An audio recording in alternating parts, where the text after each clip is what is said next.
If you're still for some reason interested in Sony's Spider-Man universe, and especially Kraven, you should probably click off this video now.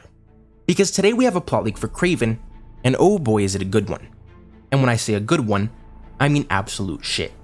I really don't like this movie or the direction Sony is going with their universe, but I should probably stop trashing their movies so much. Right? Wrong. If we don't complain, if we keep going to see these movies, what reason will Sony have to stop making them? Why would they change what they're currently doing? Even if they re-release Morbius, which according to Forbes, the movie made $300,000 across 1,037 theaters it was screened in, translating to just $289 per theater, the movie overall still turned a profit, as it cost roughly $75 million to make and grossed $163.9 million. Even if you factor in their marketing budget, which I couldn't find an exact number for, they still made money even if it isn't as much. And with the recent news that Kevin Feige had decided to help Sony and was producing Madame Web, with Marvel Studios co-producing the film as well as Venom 3 and El Muerto, they must think they're doing a great job.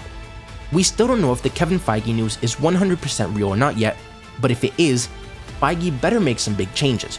Madame Web is being promoted as a sort of A-Force, Sony's Multiverse of Madness movie or whatever, which if done correctly could definitely work. And I don't doubt whatsoever that Feige would help turn Sony's ship around. But I just don't trust Sony. When they haven't proven themselves before, why should we trust them? And I mean, will Madame Web even be a Madame Web movie? Will it be an A-Force movie?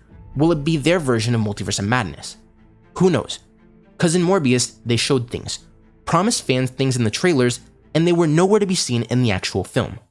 But anyways, let's get into this wonderful plot leak. The character played by Russell Crowe in the film is Vladimir Kravinoff, the original Kraven the Hunter who is now retired. He has a son, Sergei Kravinoff, played by Aaron Taylor Johnson, a millionaire activist who's against the hunting of animals. Sergei was trained as a child by Vladimir. When Sergei was still a child, Vladimir put his son through a rite of passage that gave him superhuman abilities. My comment: this has all been adapted from the comics by reversing the characters. In Marvel Comics, Vladimir is the son, aka Kraven the Hunter, is the father. Sergei wants to put an end to a criminal organization dedicated to poaching animals led by a subject only known as the Chameleon. Sergei locates the members of the aforementioned organization and confronts them at a warehouse owned by him. There he finds a hunter outfit covered in animal skins, very similar to Leon's outfit from the comics. Sergei puts on this suit, and from now on, he'll use it to honor the animals, now becoming the hunter of these unscrupulous hunters, so that they realize what it feels like to be the prey instead of the hunters. This part of the suit leak seems incoherent to me, but it could all be coming from Sony. After the incident of Kraven chasing the criminal organization throughout the city streets, the FBI identifies and goes after Sergei and also the Hunter organization. At one point in the plot, Sergei is helped by a woman named Calypso Azili. Then Sergei finds out that she was hired by her father Vladimir in order to get Sergei away from his father's plans. Sergei confronts the leader of the organization, the famous Chameleon, and kills him. Calypso decides to help Sergei since she had fallen in love with him. The real villain and shadowy leader of the criminal organization was Vladimir Kravinoff, Sergei's father. Sergei confronts his father and ends up killing him, and then he discovers that the Chameleon was his brother. Post-credits. It's revealed that Dmitri, Chameleon's real name, is not dead. Post-credits 2. Sergei is now known as Kraven, without the Hunter, and learns over the radio of a major robbery in New York that left several injured, caused, according to the press, by a vulture and a vampire, and Kraven decides to go hunt them down. Now the first problem I have with this, and what couldn't be more wrong from the comics, is that Kraven is not an animal activist. He's not in any way, shape, or form against hunting animals. I've said it before, and I'll say it again. There is no reason to make Kraven a good guy, to completely change who he is and what he stands for just to make the movie more appealing to Sony's imaginary audience. Kraven is not Spider-Man's most iconic anti-hero or even villain, and making him an animal lover will not change that or make him a better person. The next glaring problem is the post-credit scene.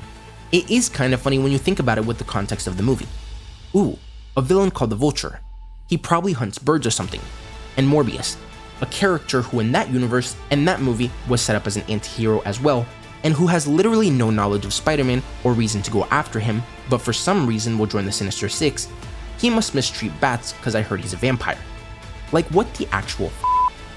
Anyways, I won't be watching this movie, because I don't know what else I can say about it. Actually, I definitely will watch this movie just to laugh at how bad it is. But yeah, I don't have any reason to believe that this plot leak is fake, as it fits in with everything else we've heard about the movie. And the only thing missing is Christopher Abbott's character, the Foreigner. But I wouldn't be surprised if he was just written out of the movie, or has a smaller role the leak just didn't care to include. But let me know what you guys think about all this. Are you in any way, shape, or form excited for the Kraven the Hunter movie? And what do you think is going on with Sony?